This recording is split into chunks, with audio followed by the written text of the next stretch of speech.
This episode of Warp 5 is brought to you by Audible.com, offering more than 150,000 titles for your smartphone, tablet, or desktop. To get a free audiobook of your choice, visit audibletrial.com/trekfm. Also, help us keep Star Trek discussion coming to you each day by becoming a Trek FM patron through Patreon. Get access to exclusive content and become part of the team. You'll find all the details at patreon.com/trekfm. That's patreon.com/trekfm. This is Phyllis Strong, writer-producer on Star Trek Enterprise, and you're listening to Warp 5 on Trek FM.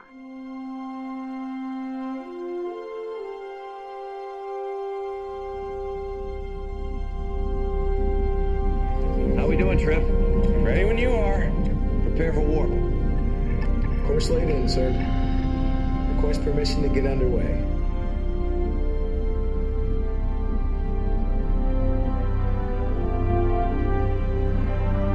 Let's go.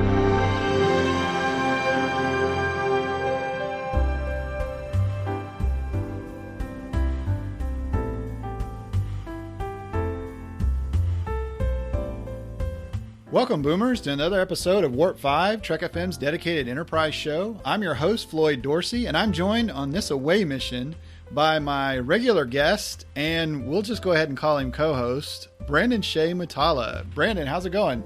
I am doing pretty darn good right now. How are you doing, Floyd? Very good, very good. So, Boomers, typically we broadcast our transmission from the friendly confines of the NX-01. However, tonight is special because Brandon Shea and I have been chosen to conduct a diplomatic meeting with the Xindi. So, yeah, that's like ominous music sometimes, but really they're our friends now, right? After we figured it all out, they're our friends. So instead of just speaking to you from aboard the NX-01 as we usually do, we're actually broadcasting our signal from the top secret Xindi council chambers. And I've got to tell you, Brandon, that is one of the biggest aquariums I've ever seen. What do you think about that? That is amazing. I could totally go for a swim in that. So you don't think that those aquatics would mind, do you? They probably would. They probably also don't like that we were tapping on the glass earlier, but anyway. But seriously, though, folks, we actually have a great guest on with us tonight. We're going to be joined by Tucker Smallwood. He's known by Enterprise fans as the Xindi Primate Counselor. Tucker has appeared on many popular TV shows and movies, and we're very happy to get to talk with him tonight. Yeah, we've already recorded the interview, and it's pretty special, and we learned a lot of really cool things about his career and his history in the military and whatnot, and it was a pretty special, an amazing interview, and I'm a little flabbergasted still. Like it was pretty awesome. So yeah, basically that it was awesome. That's all I can say. That he got into some stories like on that I didn't really even know about, and I'm not sure if anyone really knew about it. But it really makes me want to go read his book, and because that was really deep, and I really, really appreciate Tucker for sharing that with us. Normally when we transition into the interview, we play a transporter sound or something like that, but Tucker will explain in the interview that he has gotten into singing blues music. So we're actually going to transition with some of his singing that you can actually find on YouTube. So are you ready? Should we just jump right into the interview here, Floyd? Sure, let's just go ahead and do it. Okay, so this track that you're about to hear is called Sweet Home Chicago.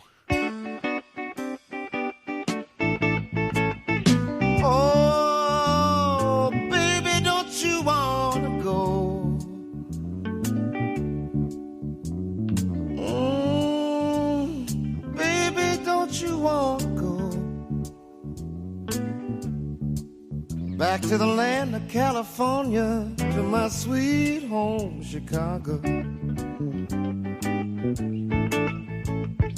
Oh, baby, don't you wanna go?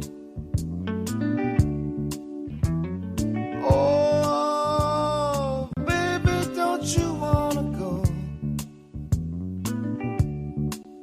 Back to the land of California, to my sweet home Chicago. Now 1 and 1 is 2, 2 and 2 is 4. I'm heavy loaded, baby, I'm booked, I gotta go crying. Baby, don't you wanna go back to the land of California, to my sweet home Chicago? Now 2 and 2 is 4, 4 and 2 is 6. If you keep monkeying around here, friend boy, you're gonna get your business all in a trip. Crying, babe, honey, don't you wanna go back to the land of California, to my sweet home Chicago?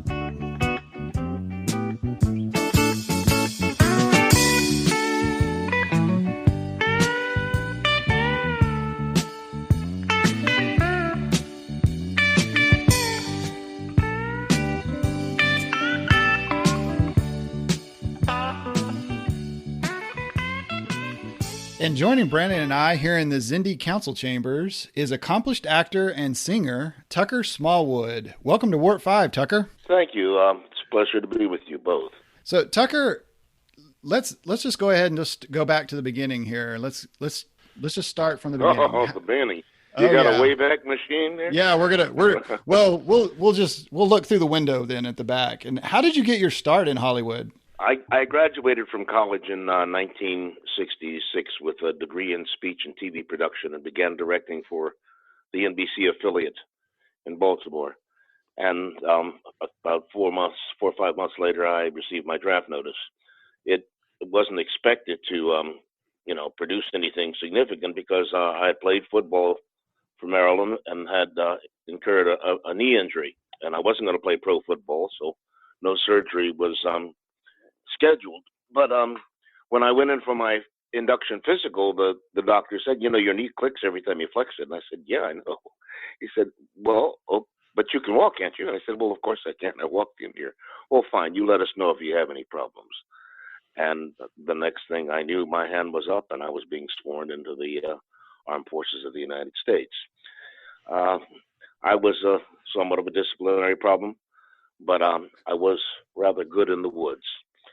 And I enjoyed the competitive aspect of it, and I fell in love with soldiering, and I wanted to be as qualified a warrior as I could be, so I did a lot of special training. I served as a military advisor in South Vietnam, and I was pretty badly wounded, and I spent about 4 or 5 months in the hospital with multiple surgeries, and they didn't expect me to live very long, and so I spent a lot of time laying in a bed thinking, well, what do we do with what we have left? And just before leaving for Vietnam, I'd visited a girlfriend in New York, and she'd take me to see a play. The play was Big Time Buck White, and it starred Dick Anthony Williams. It was a very, very exciting experience. It was immediate, and it was visceral, and it was passionate, and I was very moved by it. And I remembered that experience, and I said, well, you know good technical stuff, but you don't really know how to talk to an actor, so why don't we study the process and see if we can become a better director? And so I applied for an MFA at UCLA. I flew out and met with the head of the program, and then I went to New York, and I met with Sanford Meisner at the Neighborhood Playhouse, a rather legendary leg of the triumvirate of Lee Strasberg, Stella Adler, and Sanford Meisner, who taught the technique or method of Stanislavski. And it was very good therapy for me. And I literally fell in love with it. It opened me up in a human way. I had been pretty closed off emotionally for some time. And it gave me access to my feelings, my passions, and I never wanted to surrender that. So I began studying. I had offers. I began working almost immediately. In the second year, Jeff Goldblum and I got kicked out within a week of each other. He had gotten a play, and I had gotten a soap opera, and they wouldn't allow us to work and go to school. And so that was my beginning, and one thing led to another and led to another. It just continued to unfold. That was in the fall of 71 when I began. And what was that first gig that you got? The first gig, well, the first professional gig. Let's see, what was the first gig? I was doing stuff even while I was in school, but quietly. I went to the to Minneapolis at the Walker Arts Center.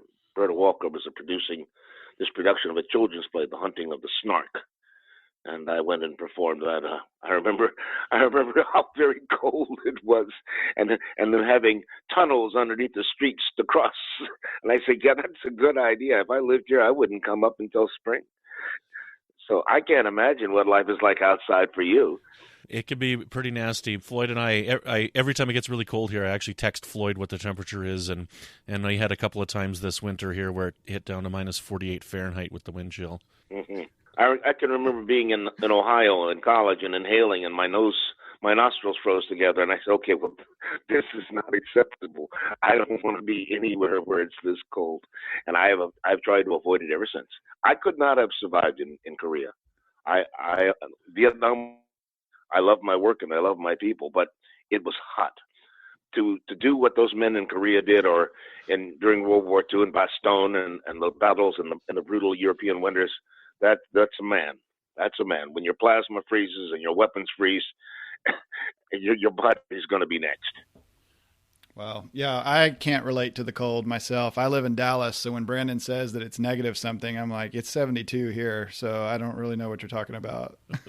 One of the fan favorite roles that you've had as a guest spot on a show was the episode Home on the X-Files. Now, this episode was the first X-Files episode to have a viewer discretion warning at the start. When you were filming this, did you realize how popular this episode would become? And do you listen to Johnny Mathis? When I was filming it, I was aware of how notorious it might become. Chris Carter's described it as the single most controversial episode in the series. And when it aired, there was such a response at the switchboards that Fox vowed never to air it again. It was controversial without question. However, they began selling it the next week, and then they created FX, which was like a AAA farm club, and they began airing it on FX. And each year there was a marathon of X-Files, and it was always the most requested episode because it was so difficult to get. I can remember going to pick up a pizza when I received the script, and I was sitting there as I was waiting for my pizza, and the hostess came over and asked me, "Are you okay?" Because apparently I was sitting there reading it, and I was moaning out loud. Oh, God. Oh, no. Oh, goodness. It was a pretty amazing episode. It was written by Glenn Morgan and Jim Wong. These are two men I think of as my godfathers. They have been very, very generous and kind to me over the years, and we met when I was involved with their series Space Above and Beyond. And they have very, very specific and eccentric preferences. So that's the answer to your first question. And the second is, I don't believe I own any of his records. I have quite a few LPs. I've got Frank and I've got Nat King Cole, but I don't think I have any Johnny Mathis, but I certainly enjoy his voice. Because that's the song that they played in that one, Wonderful, Wonderful. That's true, and people remember that. That's part of the surreal juxtaposition. Jim and Glenn always make very, very specific and provocative musical choices in their scripts. Well, I can tell you from a personal standpoint on that. I watched that in first run as a younger kid. Like I was probably I was a teenager when I saw that.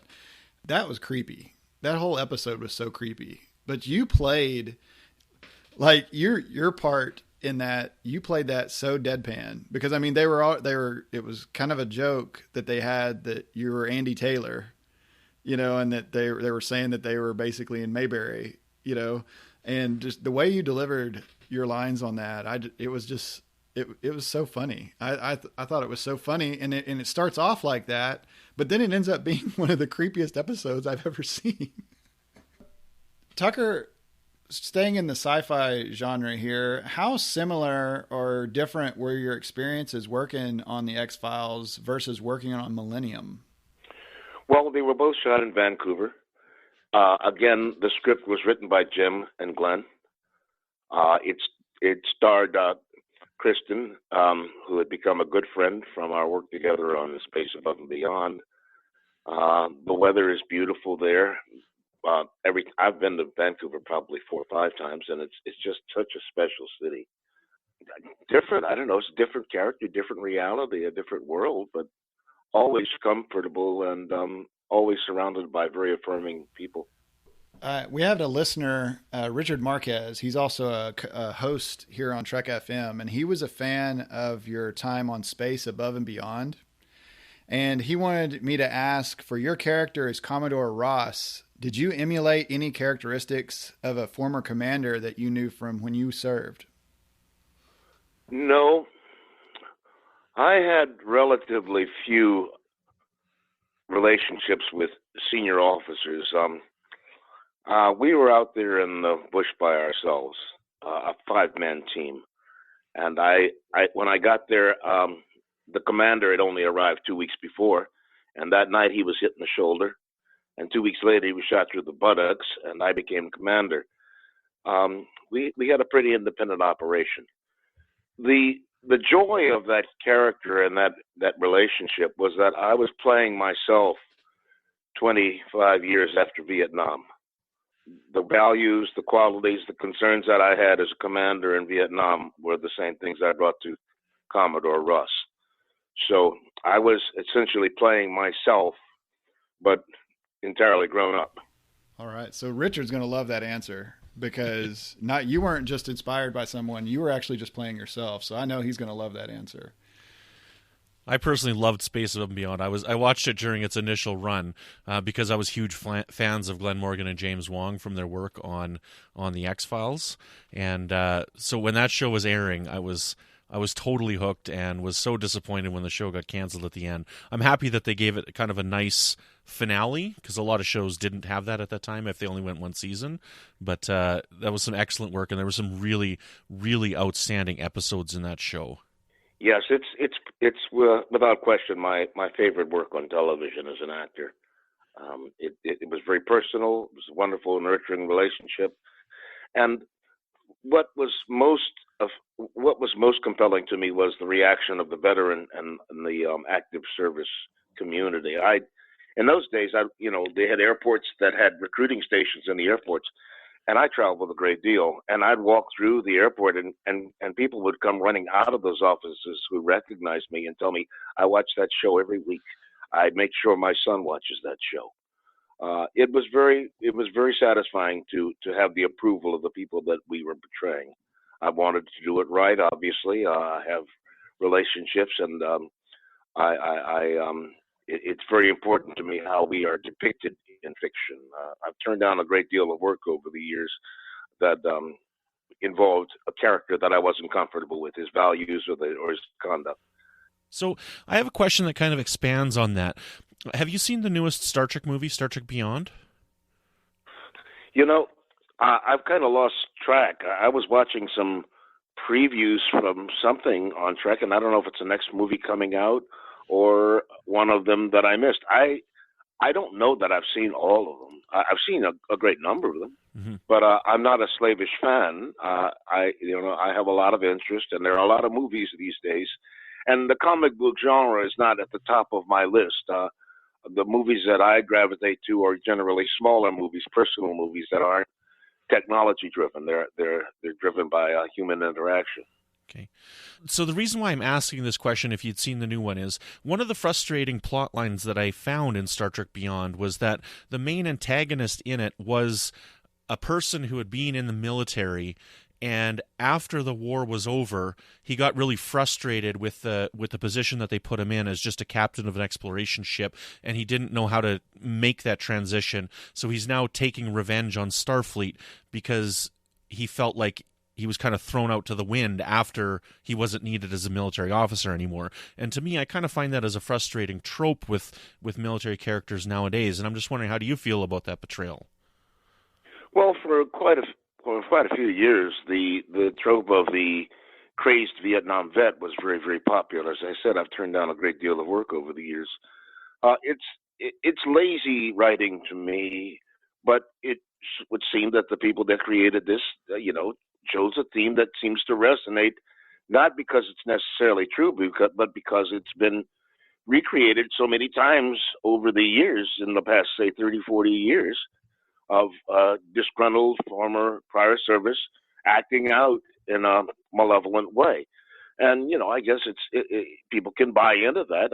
And perhaps it's more dynamic than, the theme of, yes, I served, and yes, I killed, and everything's fine, and, I'm going on with my life. You have to start with something.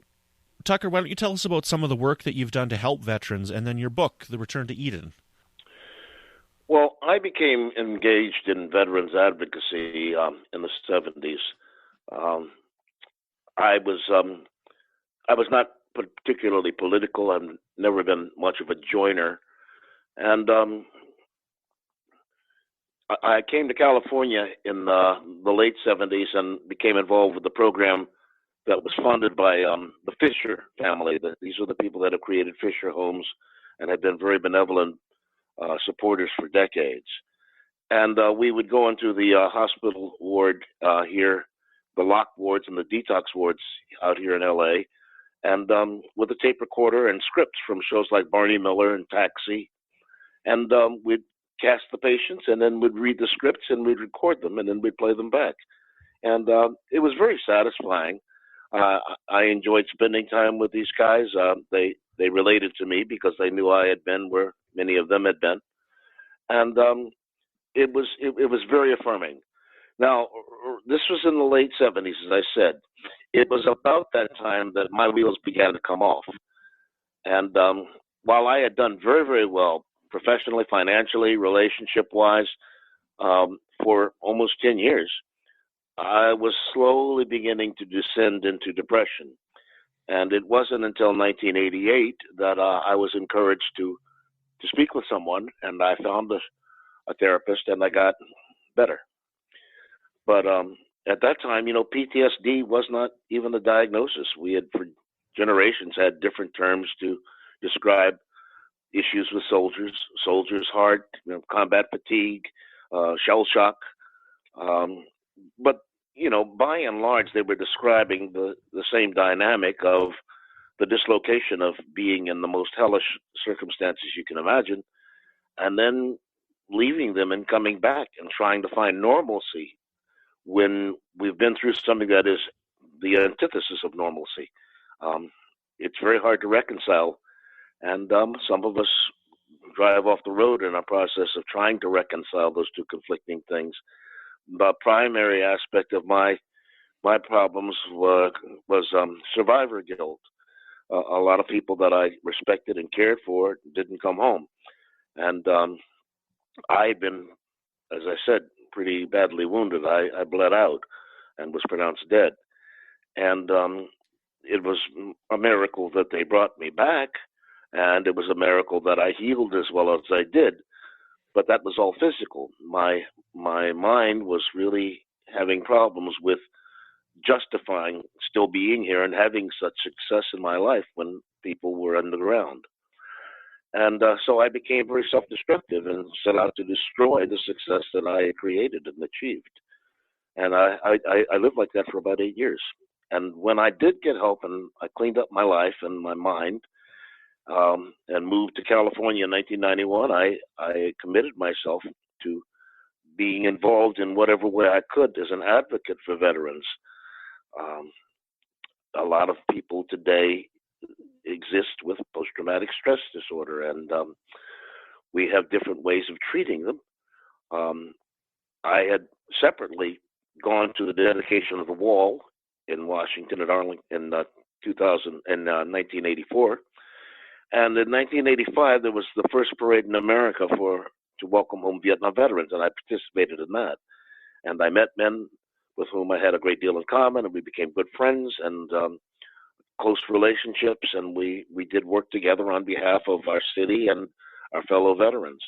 And I've remained active as a Vietnam veteran of America. Our pledge when we formed was never again will a generation of veterans abandon the next one. We had not been welcomed home by America or by the other veteran service organizations. So out of that, IAVA now exists, the group that advocates for veterans of Iraq and Afghanistan, and we have been supportive of them, and they have learned from the rocky roads that we helped to pave. But the dynamic in America is very different today than it was in the 70s. We have bent over backwards to make sure that we acknowledge these people, to let them know that their contributions and their sacrifices are appreciated by us. America learned not to blame the veteran for the war. And that's a very important distinction. And the book that you wrote, The Return to Eden, tell us a bit about that. Well, 2004 was a difficult year. I was in England at a science fiction convention, perhaps Blackpool. I'm not certain of which one it was. I've been over a number of times. And I called home just to say hello, and I discovered that my mother had had a fall. I returned home. She did not recover well. And later that year, I lost her. And that was a very difficult passage for me. And I realized that I had a lot of unresolved grief within me. And I made a very quick decision. Within a week, I had booked passage to return to Vietnam. And I was going to arrive there on Christmas Eve. And I'd be coming home about 3-4 days after Christmas. And that trip was a very healing experience for me. It was a pilgrimage. I went back to where my life had changed forever. And on Christmas Day, I went back to the place where my base camp had been, out in the Delta, along a canal. It's different. I wanted to go. I had thought about it for years. I wanted to go before there was a 7-Eleven on the corner. And while there had been progress, I could still recognize it. There were power lines now, and I could see into the homes with color TV screens, and the children were still there, and the water buffalo were still there toiling in the fields. Now, part of my therapy when I began to heal in 1988 was writing. My therapist said, I want you to write down everything you can remember, everything, and I don't want you to judge it. Don't censor it. Just write it down. And I began writing these essays about events that I could recall, interactions that I could recall in combat. And over time, I realized my gifts or skills or abilities were having the good fortune to live a very interesting life. I've been all over the world. I've interacted with all kinds of people, and somewhat like Zelig, I have interacted with a number of people who will become very, very famous. It's just a very curious synchronicity in my life. And so I continued to write these essays. I began being involved with spoken word here in Los Angeles, and I didn't write poetry, but they were very generous, and they allowed me to read my essays, and they were very supportive. So I continued to share these pieces, and after coming back, I realized I had a book. I had begun sharing these because I wanted to help families and veterans who were struggling with this condition.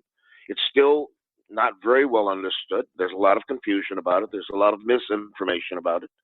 And I wanted to help add to the body of work, of knowledge.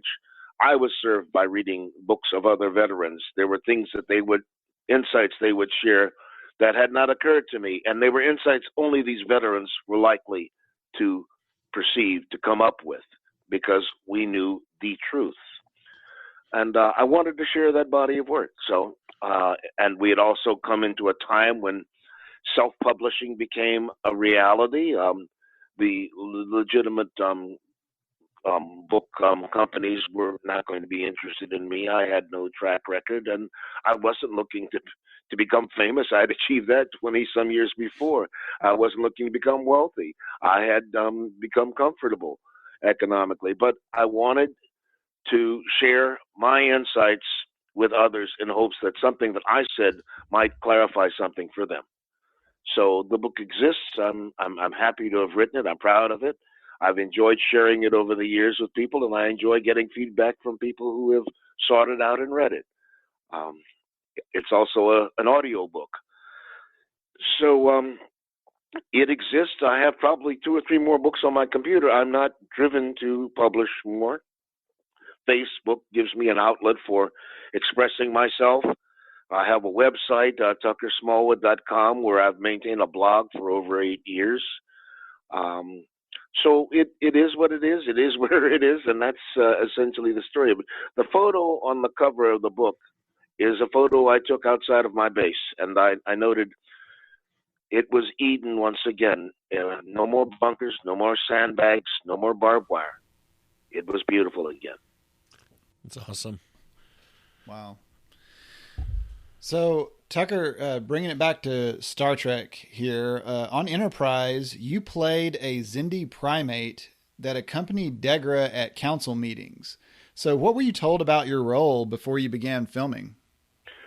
Remarkably little. In general, in any Trek project, there's a Bible. If you want to find out what is so with the Klingon, there's a language, there's a culture, there are mores, there are traditions. None of that existed for the Xindi, and so the 4 of us, Randy Oglesby, Scott McDonald, Rick Worthy, and I, began to create our backstories. And we Trek is religiously very specific and very disciplined about anyone changing anything. I mean, you don't change an to a the without getting permission from upstairs. But they gave us latitude. We had to make some things. We had to establish some things that we had a mutual agreement about. So whether or not the audience grasped the entirety of what we referred to, we had a common backstory, and that was useful to us as actors. It got to the point where you called me a primate. The reason that exists is because I went to the writers and I said, look, you're describing him as a humanoid. I would never describe myself in someone else's terms. I am a primate. Humanoid is what condescending. It's rather insulting, and they changed it. Rick and I would go to conventions and we'd sign photos, and the writers hadn't given us names. There was Degra, and there was Declan, I believe. But Rick, the arboreal, and I, as the primate, did not have a name. And so I said to Rick, look, from now on, I'll be Deepak and you can be Chopra.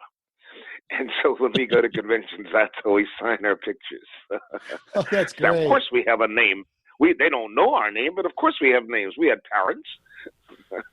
Oh, that's great. That's great. We actually had several listeners that wanted to know about your character's name, or did you come up with your own name? So yeah, Greg Absolutely. Mullenby. Okay, very good. Thank you. In the novelization of The Expanse and the Xindi, one of our listeners, Dan Leckie, said that your character was named Melora. Have you ever heard of that name? Or it sounds like a woman, but I don't know. Maybe in Xindi, it's an asexual name. I haven't read any of the novelization. Okay, very good, very good. So your name was Deepak. That's right. Okay, it's on the record now. Tucker says that's how it goes. So I can say that just thinking back of the roles that you had played, you always played like a really a strong character. Like you played like an admiral, a colonel, a general. You would be like you were CIA director. You were a sheriff. You were like always in a role of authority. So a lot of times they actually mention that your character was the counselor for Degra. But like for me, you were Degra's boss. So what do you think about that? He even, I'll just interrupt here. Tucker's even recently played God. Oh, right. Yeah. Let's see. The first question is our dynamic. The writers are the writers. They created our reality, and I'd struggle to justify that perception. I'm not going to argue with it, but Degra's character was much. Is Degra, was that Brandy's character? Yes. Yep. I'm not sure of the names anymore. Okay, was much more fully drawn and was much more heavily involved in the arc during that season. So I would think at the very least we were perhaps peers, but I don't think I had any authority over him. I didn't. I can't remember having thought about it. It never came up. Well, I just say that because in my mind, that's how I always see you. Like the characters that you play you're always the boss, you know, and like whatever Tucker says, everybody does what Tucker says. You know, that's how I have seen you as I've been growing up. So, you know, yes, sir, Tucker. Yes, sir. You know, that's the good news and the bad news. The casting society pretty much determines who we get to be or who we don't. And for many years, while I worked a great deal, it was very eclectic. My roles were very, very wide and broad in terms of differences. And so I didn't get to play a lot of characters I wanted to play because though I was a certain age, I didn't look a certain age. And television and film are visual mediums.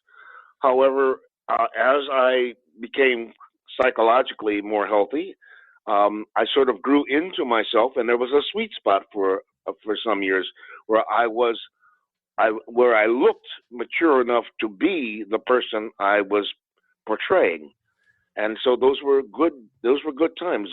That was a rich period of time where I got to do a number of wonderful projects. But the qualities that they identified. Yes, they would generally place me in a position of authority. I was the one who was without doubt. I was certain. And that can be, that serves the project, but it's not as interesting artistically. Sometimes searching for truth or searching for certainty is to an actor is an interesting part of the work. And I always know, generally 10 seconds of me on screen, and you know everything about me you need to know. I know what's going on. I'm in charge. We will get through this. So that's, you know, it's nice to have a niche. It's nice to have people think of you when a role comes along, but on the other hand, it can be limiting.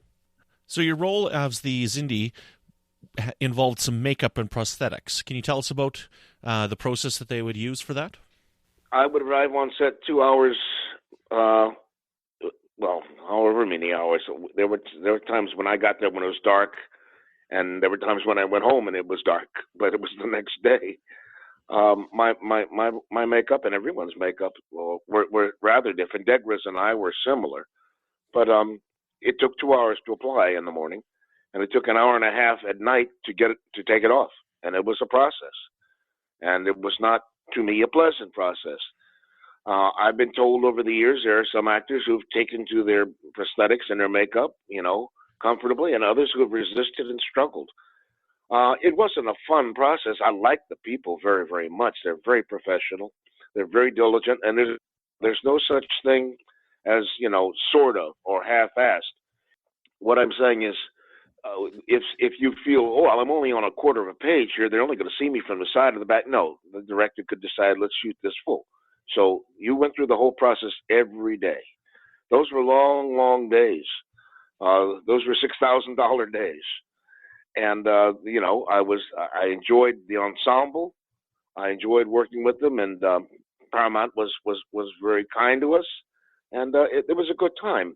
However, midway through the season, the makeup went right up to the edge of my eyelids.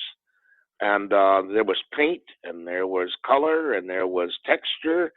And at some point, a follicle became infected. And I wasn't able to treat it because if I had surgery, then I wouldn't be available for the rest of the season. It would take some time to heal. And so I put it off until the end of the series, and then I went in and had several procedures, and they were unsuccessful. So the result of it is I have a clogged tear duct in my left eye, and a tear duct is the part of your skin that drains the tears from your eyes. It doesn't generate tears, it drains them. And my tear duct was clogged, so that meant that moisture would pool in my eye and eventually spill over the lid. And it either looked as though I was in tears, or it would dry and leave a salt stain on my face. Um, it's been frustrating. I you know it wasn't a pleasant outcome, and it affected other opportunities. So so it goes. Wow. Tucker, we've got a couple of listeners, Warp 5 listeners, Brandon Cowles and Jeff Akonis, and they asked similar questions. They asked, would you have returned to Enterprise if asked? And were there any talks about bringing you back for season 4 or season 5? There were no talks. The Ark was the Ark, and they had moved on. I can't tell you for certain that I would have returned, only because having undergone what I did surgically, and having had so much surgery in my life, it's not one of my favorite processes.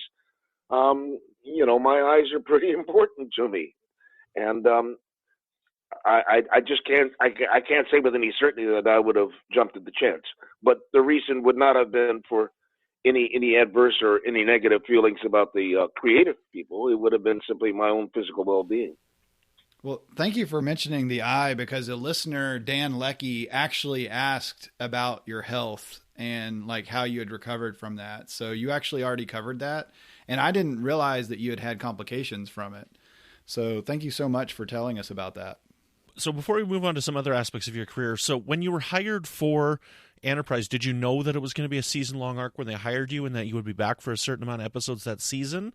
Or were you originally just hired for the one episode and then they decided to keep going with your character? Well, I suspect, I can't really remember, frankly. I remember meeting with Brannon, and they were very kind and affirming in letting me know that they look forward to working with me. But I don't think they pulled that arc out of their ass. I think when they slated the season, the Xindi were an integral part of that season. So I suspect I knew going in that this was going to be recurring. One of your passions and one of your hobbies that you partake in nowadays is singing and singing blues music. Can you tell us how you became involved with singing and doing music? It's something that I've always loved, music. When I was a child, I lived in Greece for 2 years, and I became the first person of color to study the violin at the Odeon in Salonika, Thessaloniki. I was very good. I was talented, but I was a kid, and I had been the other for much of my younger life. And the idea of going to school wearing glasses and carrying a violin case seemed to me to be a guarantee to get your butt kicked twice a week. And I wanted to be popular, and I wanted to be, secure socially and all of that. So when I returned to the States, I was in the high school orchestra, and I gravitated to the bass. But when I got to college, at the time, this was in the early 60s, folk music was very big in America. When I went to Germany to go to college for my sophomore year, I took 2 albums, and one was Bob Dylan and one was Joan Baez. And I didn't play the guitar, but I had noticed that guys play guitars and girls seem to gather. That works for me.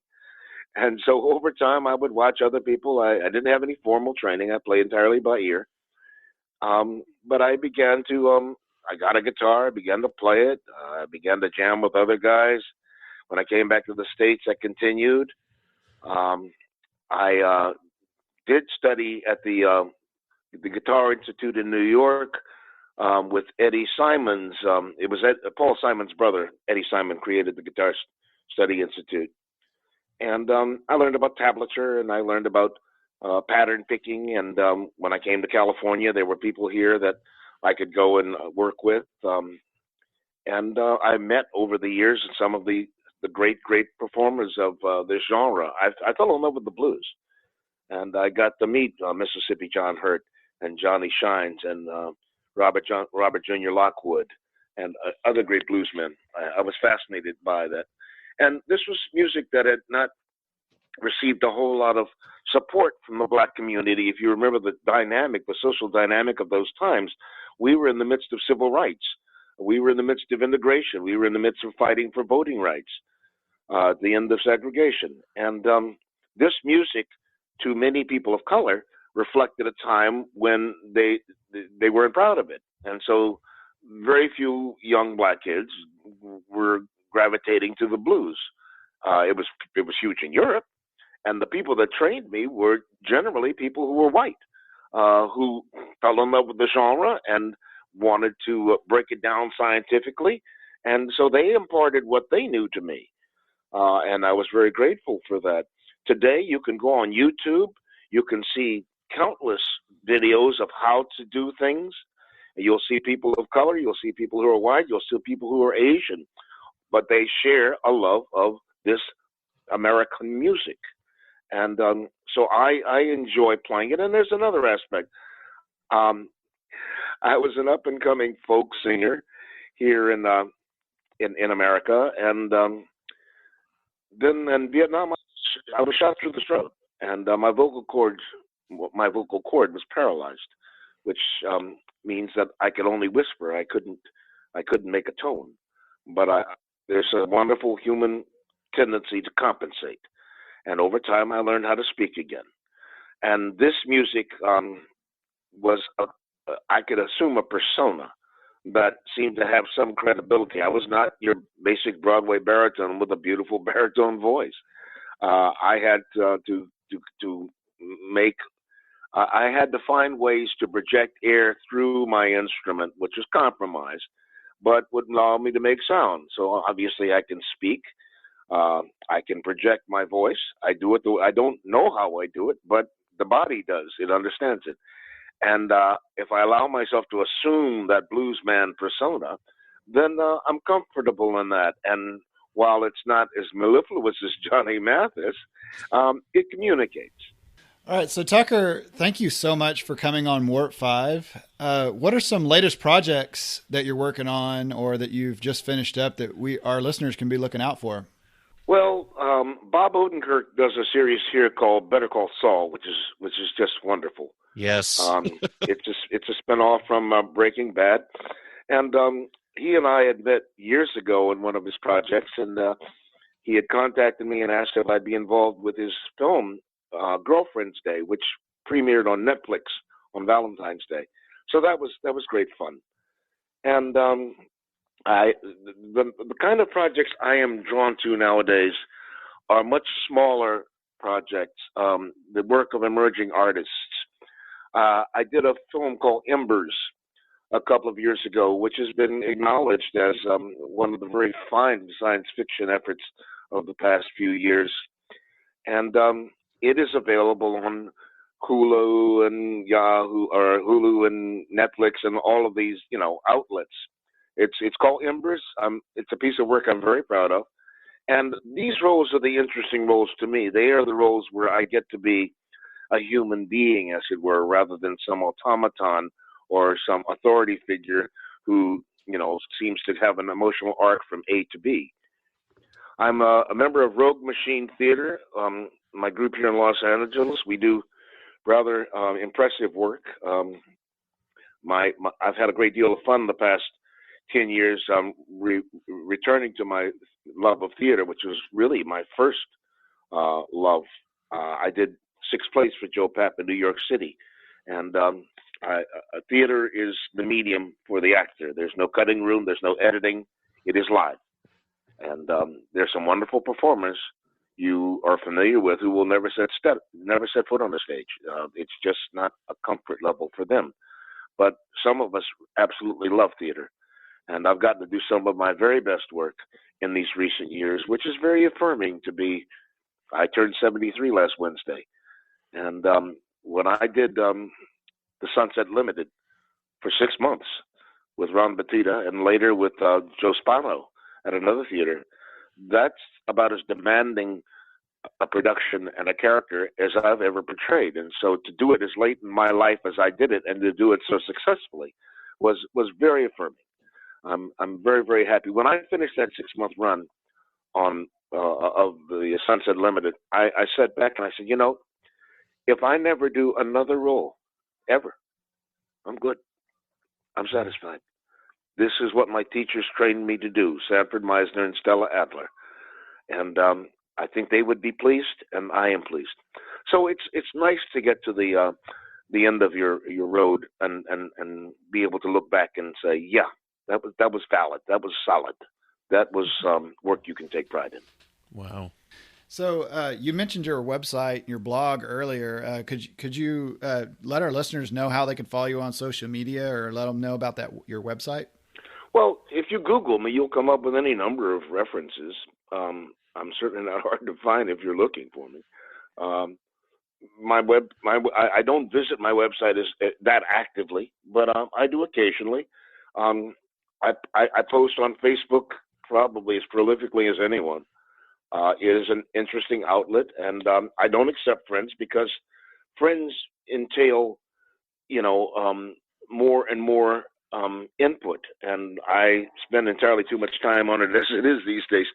So I've limited my friends, but it's a public page, and anyone can follow me. Again, thank you so much for coming on Warp 5, Tucker. I enjoyed it, guys. Be well. I hope that your finished product satisfies you and your fans.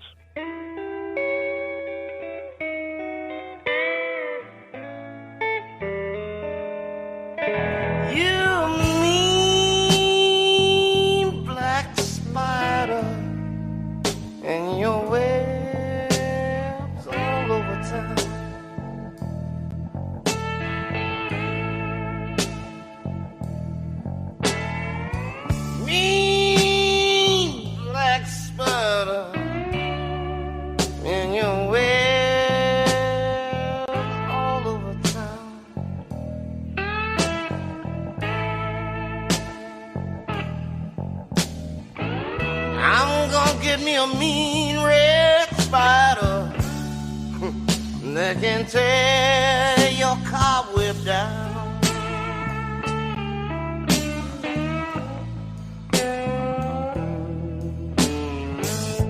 If I don't go crazy, I will surely lose my mind.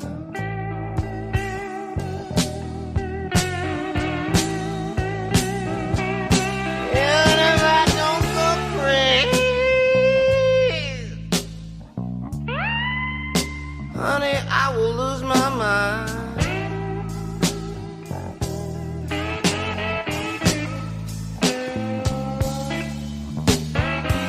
This mean black spider keeps me worried all the time.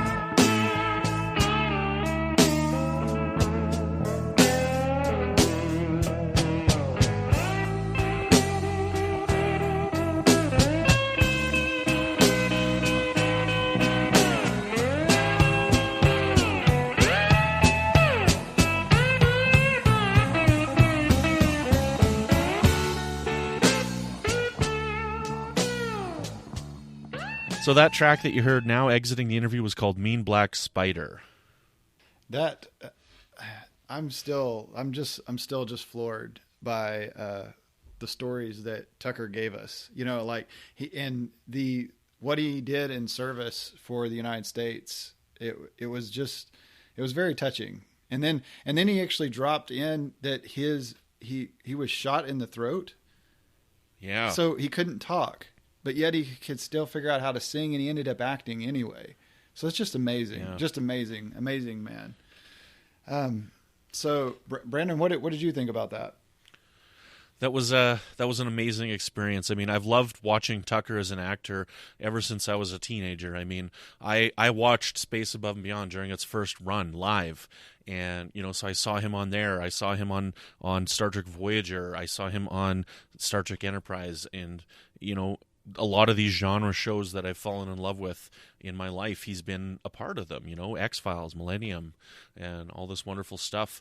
So to be able to speak with him and have a chance to chat with him it's pretty outstanding, and I'm very gracious for how he opened his heart to us and told some of those very personal stories about his injuries in the war and his struggles with depression and how he overcame those things. Like, those are very powerful and inspiring stories.